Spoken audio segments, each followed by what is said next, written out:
Leitura bíblica do dia 20 de julho, 2 Crônicas, capítulos 1, 2 e 3, Salmo 16, Provérbios 19, versículos 20 e 21, Romanos capítulo 6, ao som da canção Chamados à Liberdade. Em nome de Jesus, comecemos aqui com 2 Crônicas, capítulo 1. Bom dia!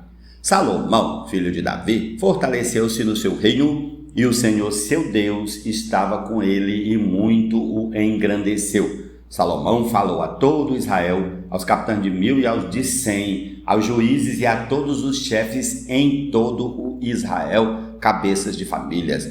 E foi com toda a congregação ao lugar alto que estava em Gibeão, porque ali estava a tenda do encontro de Deus que Moisés, servo do Senhor, tinha feito no deserto. Quanto à arca de Deus, Davi a tinha trazido de Quiriat-Jearim para o lugar que ele havia preparado, porque tinha armado uma tenda para a arca em Jerusalém. Mas o altar de bronze, que havia sido feito por Bezalel, filho de Uri, filho de U, estava ali diante do tabernáculo do Senhor. E Salomão e a congregação consultaram o Senhor. Salomão ofereceu ali sacrifícios diante do Senhor sobre o altar de bronze que estava na tenda do encontro, e ofereceu sobre ele 1000 holocaustos. Naquela mesma noite, Deus apareceu a Salomão e lhe disse: peça o que você quer que eu lhe dê. Salomão respondeu: foste muito bondoso com Davi, meu pai,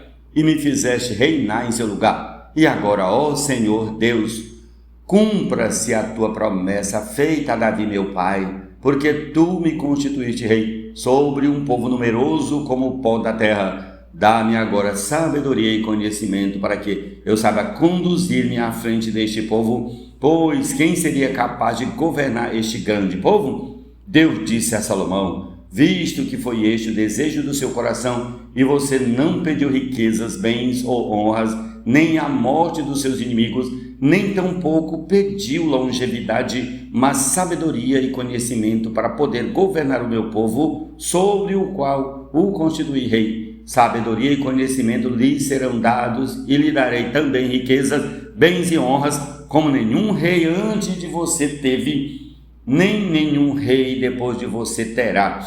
Salomão voltou para Jerusalém, da sua ida ao lugar alto que ficava em Gibeão, de diante da tenda do encontro, e reinou sobre Israel. Salomão ajuntou carros de guerra e cavaleiros, tinha 1400 carros de guerra e 12.000 cavaleiros, que colocou nas cidades onde mantinha os carros, deixando uma parte junto ao rei em Jerusalém. O rei fez com que, em Jerusalém, a prata e o ouro fossem tão comuns como as pedras, e os cedros fossem tão numerosos como os sicômoros que estão na Cefelá. Os cavalos de Salomão vinham do Egito e da Cilícia, e comerciantes do rei os importavam da Cilícia por certo preço. Importava-se do Egito um carro de guerra por 600 moedas de prata e um cavalo por 150.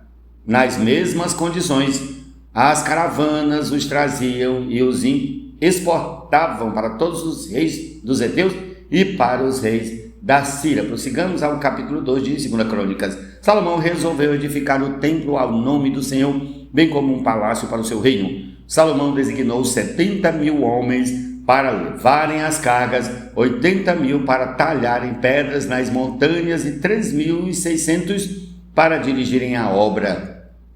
Salomão mandou dizer a Hirão, rei de Tiro: como você fez com meu pai Davi, e lhe mandou cedros para edificar o palácio em que morasse, assim também faça comigo. Eis que estou para edificar um templo ao nome do Senhor meu Deus, para consagrá-lo a ele, queimar diante dele incenso aromático e lhe apresentar o pão contínuo da proposição e os holocaustos da manhã e da tarde nos sábados, nas festas da lua nova e nas festividades do Senhor nosso Deus. Esta é uma obrigação perpétua para Israel. O templo que edificarei será grande, porque o nosso Deus é maior do que todos os deuses. No entanto, quem seria capaz de lhe edificar um templo, visto que os céus e até o céu dos céus não o podem conter? E quem sou eu para lhe edificar um templo, a não ser para queimar incenso diante dele? Portanto, mande-me agora um homem que saiba trabalhar em ouro, em prata, em bronze, em ferro, em obras de púrpura,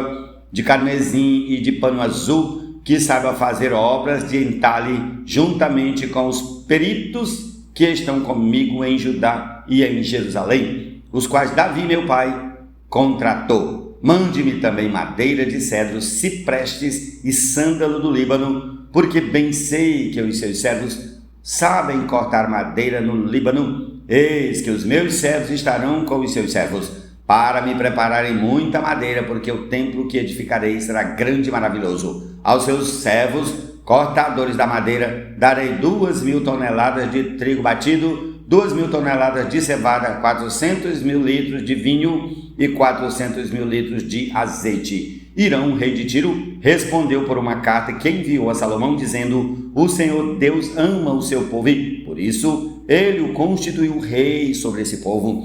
Hirão também disse: bendito seja o Senhor Deus de Israel, que fez os céus e a terra, que deu ao rei Davi um filho sábio, dotado de prudência e entendimento, que edifique um templo ao Senhor e um palácio para o seu próprio reino. E agora vou enviar um homem sábio de grande entendimento, a saber, Hirão-Abi, filho de uma mulher das filhas de Dan, cujo pai era da cidade de Tiro. Ele sabe trabalhar em ouro, em prata, em bronze, em ferro, em pedras e em madeiras, em obras de púrpura, de pano azul e de linho fino e em obras de carmesim. É hábil para toda obra de entalhe e para elaborar qualquer plano que lhe for apresentado, juntamente com os seus peritos e os peritos de Davi, meu senhor, seu pai. Agora que o meu senhor mande para os seus servos o trigo, a cevada, o azeite e o vinho de que falou, e nós cortaremos tanta madeira no Líbano quanta você precisar, e a faremos chegar em jangadas pelo mar a Jope, e dali você a levará para Jerusalém. Salomão levantou o censo de todos os homens estrangeiros que havia na terra de Israel, segundo o censo que Davi, o seu pai, havia feito, e acharam-se 153.600. Destes, Salomão designou 70.000 para levarem as cargas, 80.000 para talharem pedras nas montanhas e 3.600 para dirigirem o trabalho do povo. Amém? Prossigamos para o capítulo 3 de 2 Crônicas. Vamos lá. Salomão começou a edificar a casa do Senhor em Jerusalém, no Monte Moriá, onde o Senhor havia aparecido a Davi, seu pai, lugar que Davi tinha designado na eira de Ornã, o Jebuseu. Começou a edificar no 2º dia do 2º mês, no 4º ano do seu reinado. Foram estas as medidas dos alicerces que Salomão lançou para edificar a casa de Deus: 27 metros de comprimento por 9 de largura, segundo o padrão antigo. O pórtico diante da casa tinha 9 metros no sentido da largura do lugar santo, e a altura era de 54 metros. Salomão revestiu o interior do pórtico de ouro puro. Também fez forrar de madeira de cipreste a sala grande, revestiu-a de ouro puro e gravou nela palmeiras e correntes. Também enfeitou a sala com pedras preciosas, e o ouro era de Parvaim. Revestiu de ouro a sala, as vigas, os umbrais, as paredes e as portas, e esculpiu querubins nas paredes. Fez o Santo dos Santos, cujo comprimento era de 9 metros, segundo a largura da sala grande, e a largura também era de 9 metros. Revestiu o seu interior com 20 toneladas de ouro puro. O peso dos pregos era de 600 gramas de ouro. Também revestiu de ouro os cenáculos. No Santo dos Santos, Salomão fez 2 querubins de madeira e os revestiu de ouro. As asas estendidas dos querubins mediam juntas 4,5 metros. A asa de um deles, de 2,25 metros, tocava na parede do templo, e a outra asa, igualmente de 2,25 metros, tocava na sala do outro querubim, tocava na asa do outro querubim. Também a asa do outro querubim era de 2,25 metros e tocava na outra parede, e a outra asa igualmente de 2,25 metros estava unida à asa do outro querubim. As asas destes querubins se estendiam por 9 metros.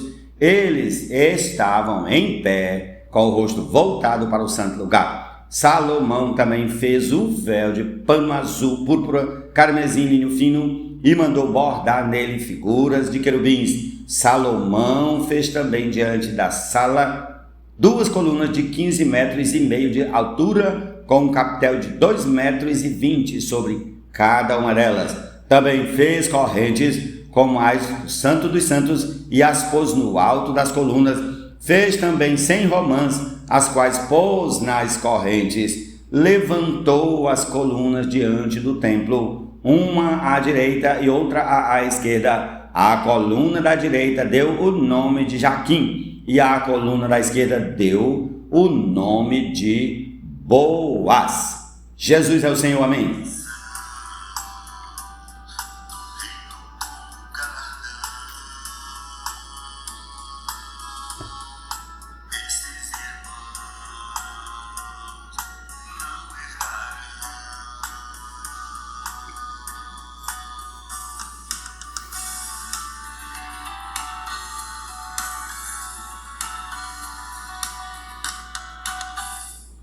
Guarda-me, ó Deus, porque em ti me refugio. Digo ao Senhor, tu és o meu Senhor. Outro bem não possuo, senão a ti somente. Quanto aos santos que há na terra, eles são os notáveis nos quais tenho todo o meu prazer. Muitas serão as dores dos que trocam o Senhor por outros deuses. Não oferecerei as suas libações de sangue. Não oferecerei as suas libações de sangue, e os meus lábios não pronunciarão os nomes deles. O Senhor é a porção da minha herança e o meu cálice. Tu sustentas a minha sorte. As minhas divisas caíram em lugares agradáveis. É linda a minha herança. Bendigo o Senhor, que me aconselha, pois até durante a noite o meu coração me ensina. Tenho o Senhor sempre diante de mim, estando Ele à minha direita, estando, Senhor Jesus, repetirei, versículo 8, tenho o Senhor sempre diante de mim, estando Ele à minha direita, não serei abalado. Por isso o meu coração se alegra e o meu espírito exulta, até o meu corpo repousará seguro, pois não deixarás a minha alma na morte, nem permitirás que o teu santo veja corrupção. Tu me farás ver os caminhos da vida, na tua presença há plenitude de alegria, à tua direita há delícias perpetuamente, ó Senhor Jesus.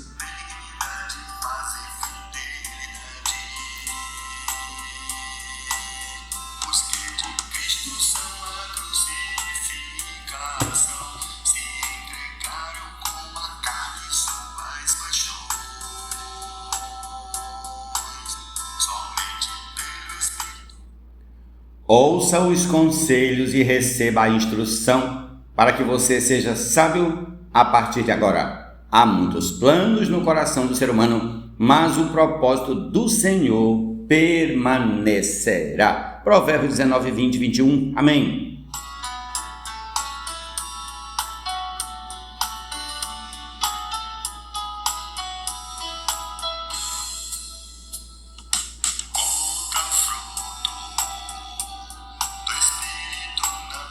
Romanos capítulo 6. Que diremos então? Continuaremos no pecado para que a graça aumente ainda mais?